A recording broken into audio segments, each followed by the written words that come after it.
Assalamualaikum, perkenalkan nama saya Alif Deziro dari 82. Saya akan menceritakan teks ulasan tentang sepatu dahlan. Oke, saya akan membacakannya. Judul Sepatu Dahlan. Pengarang Krishna Pabikara, tahun terbit 2014, penerbit Aura Books, tebal 369 halaman, skenario dan sutradara Benny Setiawan. Sebuah desa kecil di Magetan, Kebon Dalam, ada sebuah anak yang bernama Dahlan. Dahlan adalah anak seorang yang terlahir di keluarga kurang mampu. Saat Dahlan SD, dia bercita-cita masuk ke SMP negeri.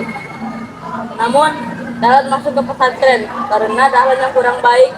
Sejak kecil, kedua orang tuanya selalu menekankan bahwa hidup miskin bukan berarti harus meminta-minta untuk dikasihani, melainkan harus dihadapi dengan bekerja keras dan berusaha.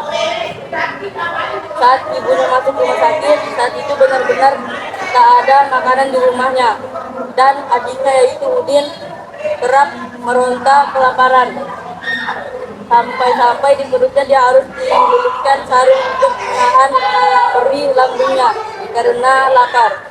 Keadaan semakin sengsara saat ibunya tak kunjung sembuh, hingga sampai-sampai ibunya meninggal.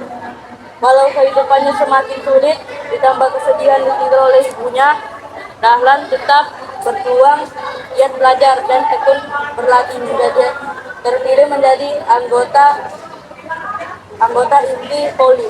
Kalau tidak memiliki sepatu, Dahlan rela berjalan kaki untuk pergi ke sekolah tanpa alas kaki, hingga kakinya lecet karena tidak bersepatu. Dia juga tidak malas untuk bersekolah, dan dia tidak pernah mengeluh. Pada suatu hari, saat bermain voli, Dahlan dikejutkan karena diberikan sepatu oleh teman dan gurunya. Dahlan sangat senang dan berterima kasih karena sudah diberikan sepatu untuk pertama kalinya. Namun, saat dicoba, sepatu itu terasa sempit dan Dahlan pun terdiam. Saat Dahlan terdiam, ada yang memanggil namanya.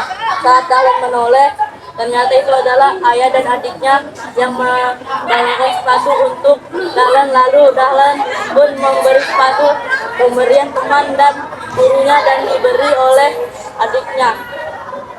Dan Dahlan menggunakan sepatu pemberian ayahnya. Kisah ini diambil dari kisah nyata. Tokoh-tokoh yang ada di dalam cerita tersebut juga nyata. Tokoh di dalam cerita ada Dahlan, ayah Dahlan dan ibu Dahlan, adiknya Udin dan sahabat-sahabat Dahlan, Mariati, Komaria, Kodir, Aisyah, Fadil, Arif, Imron dan Nanang. Dan juga dua tokoh yaitu Mbak Satuati dan Mbak Atur. Ayah Dahlan pernah berpesan, kemiskinan yang dijalani dengan cepat akan memantangkan jiwa-jiwa. Hal ini benar diterapkan Dahlan dalam menjalani hidupnya. Pesan moral selalu bersyukur. Sekian presentasi dari saya. Assalamualaikum warahmatullahi wabarakatuh.